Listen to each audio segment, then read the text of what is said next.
bungwe limene limamenyera ufulu wa anthu mdziko lino limene ndilodziwika kwambiri ndi dzina lija loti Human Rights Defenders Coalition, limene wamkulu wa bungwe limeneli iwowa atulutsa chikalata chodandaula chomwe chikupita kwa mtsogoleri wa dziko lino. Ndipo chikalata chimene iwo atulutsa HRDC kumeneku nkhani yawo yayikulu ndiyofotokoza kunena kuti akupempha boma kuti lichitepo changu kutenga action pa mavuto amene akhuza dziko lino la Malawi. Ndipo mavuto amene awachita target mukalata imeneyi ndi monga vuto lija lakusowa kwa mafuta limene padakali pano lavuta madera ochuluka. Ndipo nkhani ina yachiwiri imene achita target mukalata imeneyi ndi nkhani yakuvutavuta kwa madzi madera osiyanasiyana, komanso nkhani ija ya magesi yakutimatima kwa magesi imene anthu ambirinso akhala akuyidandaula. Ndipo malingana ndi chikalata chimenechi HRDC imene tafotokoza kuti ndi Human Rights Defenders Coalition, iwo afotokoza kunena kuti ndi okhumudwa kwambiri kamba kunena kuti mavuto akusowa kwa mafuta mdziko lino la Malawi akupitirira kupezekabe. Ndipo ndi limodzi mwa vuto limene lamanga nthenje kwambiri komanso limene lasokoneza zinthu zochuluka zimene zimayenda kamba kunena kuti mafuta mdziko lino akupezeka kumbali imeneyi ya transportation, kamba kuti zinthu zina zambiri zimachitika moyenera kamba kuti transportation ili bwino. Ndipo afotokoza kunena kuti nkhani yakuvutavuta kwa madzi madera osiyanasiyana imeneyinso yakhuza moyo wa anthu ochuluka, andi imeneyi yapangisanso kuti anthu ochuluka akhale moyo ovutika kwambiri kamba kunena kuti sitingakambe moyo wa munthu osakambapo za nkhani ya madzi. So pano nkhani imeneyi ndi imenenso iwo akunena kuti ndi okhumudwa nayo kwambiri.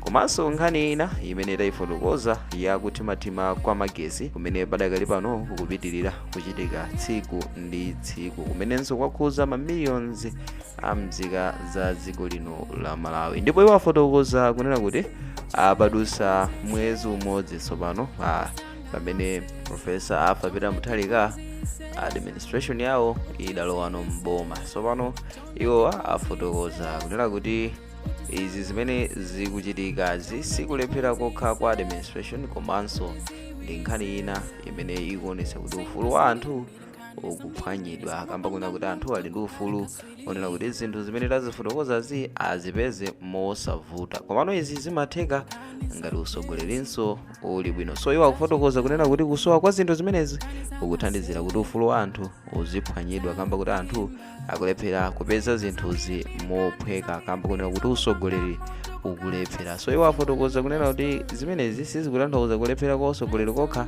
komano zikutanthauzanso kuphwanyira ufulu anthu ena amene sakukwanisa kupeza zinthu zimene zimathandizira moyo wawo wa siku ndi siku.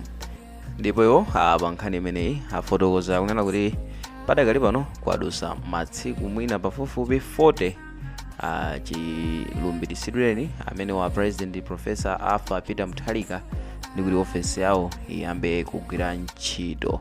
Komano vuto lakusowa kwa mafuta likupitirira limene ndi vuto lomwe likuchokera mu administration yapita ija imene inali ya Dr. Lazarus Makikafe Chakwera.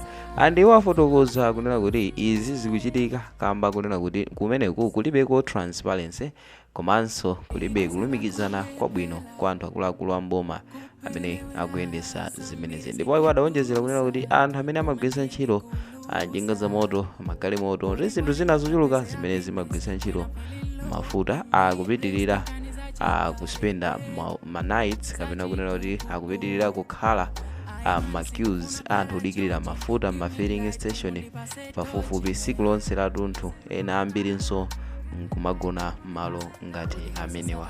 Komanso malonda asokonekera kamba kakusowa kwa mafuta amenewa. Andi iwo apitiriza kufotokoza kuti maambulansi amene amagwira ntchito mzipatala zaboma padakali pano ambiri sakugwira ntchito kamba kakusowa kwa mafuta amenewa. Andi izinso zathandizira kunena kuti mitengo ya matransport ikwere kwambiri, ndipo izi zikuthandizira kuti mabanja ochuluka akhale pa umphawi wa zaoneni kamba kakusowa kwa mafuta. Ndipo adawonjezera kunena kuti mafuta si chinthu chimene anthu tingachiganizire kuti ndi chinthu cha luxury kapena chinthu chimene timangochigwiritsa ntchito mu nthawi yofuna kusangalala. And ambiri amaona ngati kuti kugwiritsa ntchito mafuta maka magalimoto njinga za moto ndi nkhani yongofuna kusangalatsa moyo, komano ndi nkhani yayikulu imenenso imakhuza kwambiri chuma cha dziko lino komanso miyoyo yochuluka.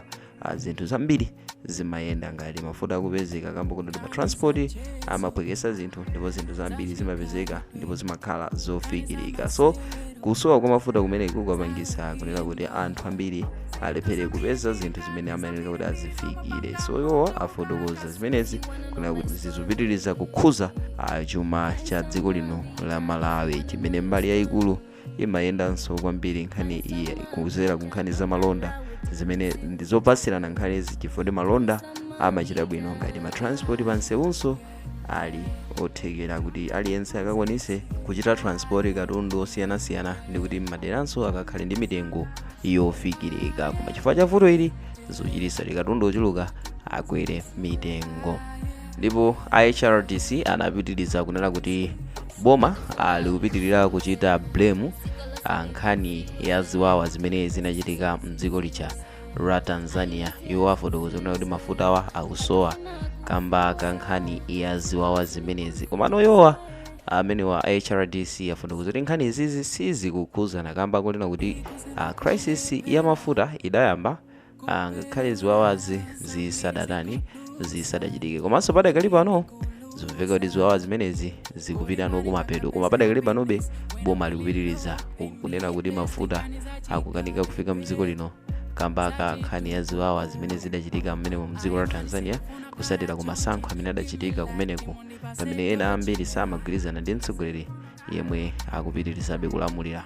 So yowa boma la dziko lino la Malawi akuchita attempt kunena kuti nkhani yayikulu ndi ziwawa zimene zidachitika kumeneko ku Tanzania. Koma bungwe la HRDC lanena kuti ichi si chifukwa chokwanira kuti akauze mtundu wa Malawi kuti mafuta wa akusowa chifukwa cha zimenezizi. Koma iwo apitiriza kunena kuti nkhani yayikulu imene ikupangisa kuti mafuta mdziko lino asamapezeke ndi nkhani yonena kuti kumene kukuboma kukusowa planning ya mphamvu. Iwo afotokoza kuti izi zichitike fa cha poor planning komanso nkhani yakusowa kwa transparency kapena kuti kuchita zinthu moonekera kuti mtundu wa Malawi uzitha kudziwa chilichonse in detail. Komanso china chachikulu ndichona kuti boma likulephera kuchita prioritize fuel sector kapena kuti kuyika pasogolo kuyendesa ndondomeko zakupezeka kwa mafuta mdziko lino. Ndipo malo mwake iwo dziko lino la Malawi likulimbana ndi zinthu zina zimene sizothandiza kwambiri moyerekeza ndi mafuta momwe amagwirira ntchito mdziko lino la Malawi. So achita blame dziko lino kuti sili kuchita prioritize kapena sili kuyika patsogolo ndondomeko yoti mafuta mdziko lino azipezeka mosavuta. Ndipo bungweli lidapitiriza kufotokoza kuti kumbali imeneyi ya magesi komanso madzi amene ndi mavutonso amene yakhuza mtundu wa Malawi, iwo afotokoza kunena kuti izi zikukhuza zinthu zosiyanasiyana, manja osiyanasiyana, skulu, zipatala komanso anthu ochita mabizinesi ang'onoang'ono. Andi iwo afotokoza kuti uku ndi kuphwanyira ufulu kwa anthu, ufulu umene amakhala nawo umene uja amati right to water, umene ndi ufulu ozipezera madzi abwino komanso right to health komanso education and livelihood. So izi zikuthandizira kuti maufulu amenewa aphwanyidwe. Ndipo malo mwake wayenda chindunji kunena kuti dziko lino ndi boma limene likusogolera ndi limene likuthandizira kuti maufulu amenewa aziphwanyidwa, zimene ndizosusana ndi malamulo a dziko lino kamba kunena kuti malamulo a dziko lino amalimbikitsa kuti usogoleri uonesese kuti zinthu zimenezi zili mchimake ndi kuti maufulu a anthu asaphwanyidwe ndi kuti akakhale ndi kuthekera kupeza zosowekera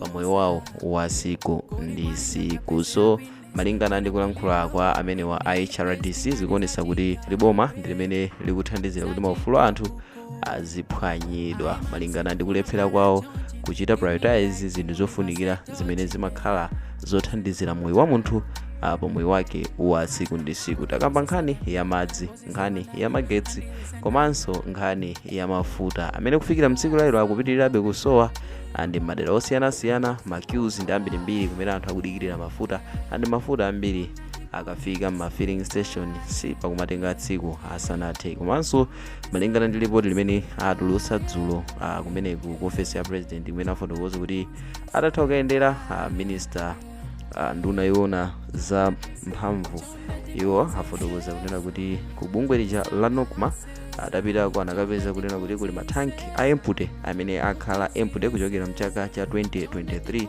So mafuta ndikuti munthu ayonseyi anali mafuta achingofika nthawi imwe ndikumapitirira ma filling station samachitidwanso reserve zimene zikuonesa kuti palibe dongosolo lenileni limene likuyendesedwa. Ndi nkhani iyi yafutukuka kamba kuti kunapitidwa kukaonedwa, koma ndi nkhani imodzi imene akanapanda kupitako nditinso sikanadziwika. Ndikuti bungwe la HRDC sili kukamba zaboza pa nkhani ya transparency kamba kuti kumeneku zinthu zambiri zimachitika mchibisira ande ma details ambiri saperekedwa za momwe dongosolo limayendeseredwa kuti mafuta mdziko lino azipezeka. So timve maganizo anu through comment section za momwe bungwe la HRDC ladandaulira mtsogoleri wa dziko lino kuti ino akufunika achitepo changu atenge action pakuthana ndi mavuto amene tawafotokoza kusowa kwa mafuta mdziko lino, kuvutavuta kwa madzi madera osiyanasiyana, komanso kuthimathima kwa magesi. So timve inuyo kuti mukuona bwanji andi mukutipo chani pa nkhani imene. So through comment section ndi momwe tingadziwire maganizo anu